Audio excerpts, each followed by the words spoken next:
Ito ang aking bagong recipe na naisip. Ito ang tofu chicken sweet and sour. Ayan, pwede nating panghanda sa ating Noche Buena. Tikman nyo guys, masarap siya. Ito na po ang aking nilulutong tofu chicken sweet and sour. Lutong bahay. Sarap. Tikman natin ang ating chicken. Ano siya? Ang lalaki ng hiwa ko. Sarap. Ito na naman ang naisipan kong lulutuin. Kain guys. Ang laki ng hiwa ng tofu ko. Ito na oh. Tama lang siya. So, ito lang yung kakailanganin natin. Itong green pepper. Ito lang yung kakailanganin ko.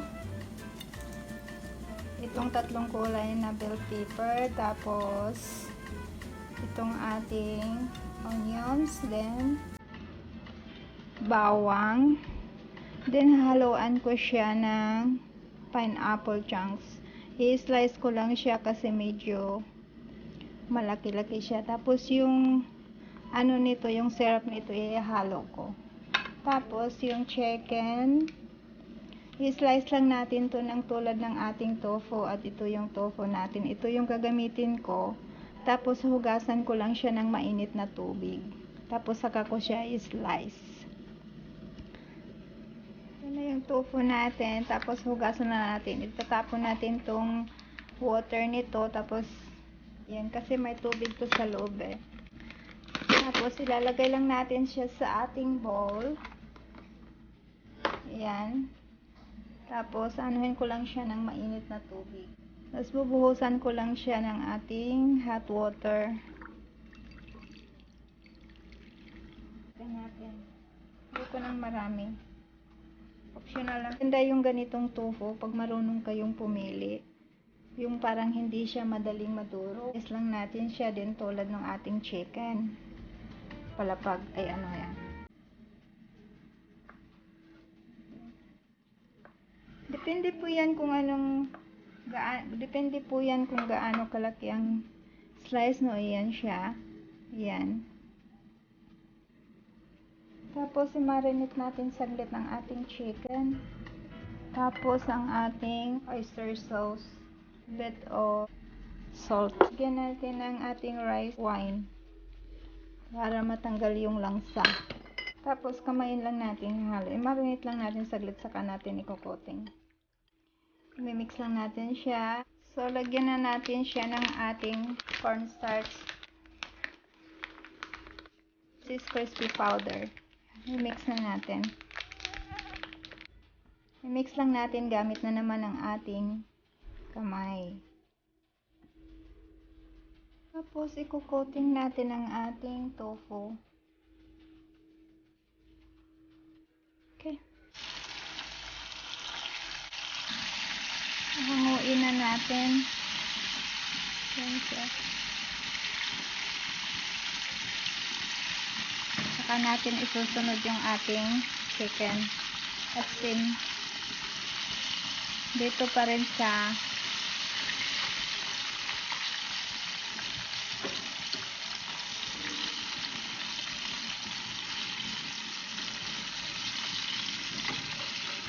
Yung chicken ilalagay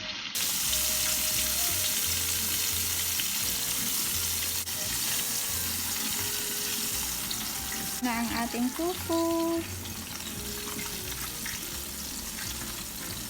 Haluto na ang ating tofu.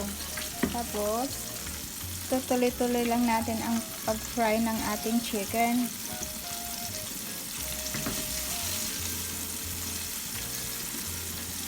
Isa-isahin natin kasi didikit siya.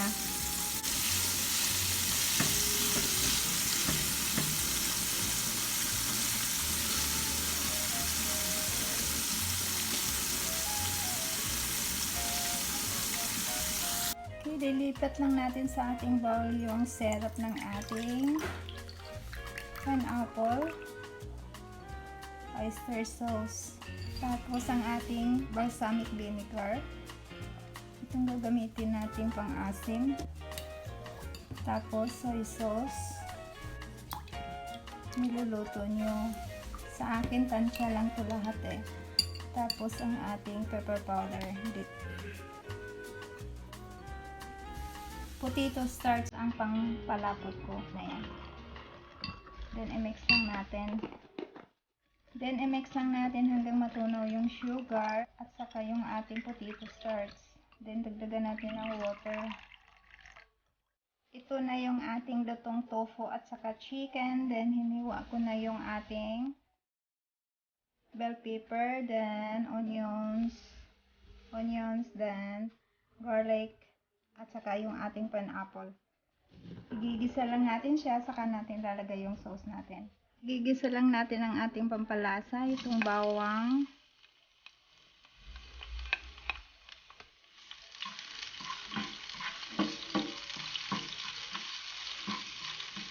tapos ang ating onions. Sa akin, hindi ko na inaantay yung bawang at saka onions, nagbabago siya kasi mas mabango kasi pag hindi siya nagba-brown. Para sa akin lang.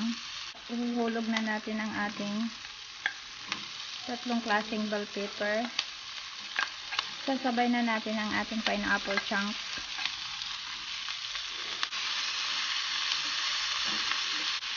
Ang ganda ng kulay, ano? Ihuhulog na natin ang ating ginawang mixture.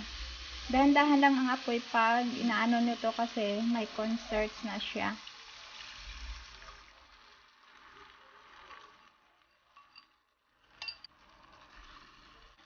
Pagmamanmanan natin to kasi antayin lang natin siya hanggang malapot na siya, saka natin ihuhulog ang ating tofu at chicken.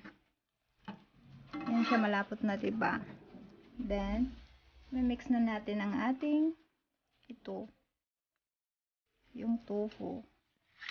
Kahit hindi nyo na siya imimix dyan, lalagay lang natin sa plate, tapos lalagay lang sa ibabaw yung ating sauce. Pwede naman eh. Para sa akin kasi gusto ko yung ganyan. Tapos i-mix lang natin hanggang maano lahat yung ingredients niya. Ililipat na natin sa ating plate at ready to serve. Lagyan natin ng ating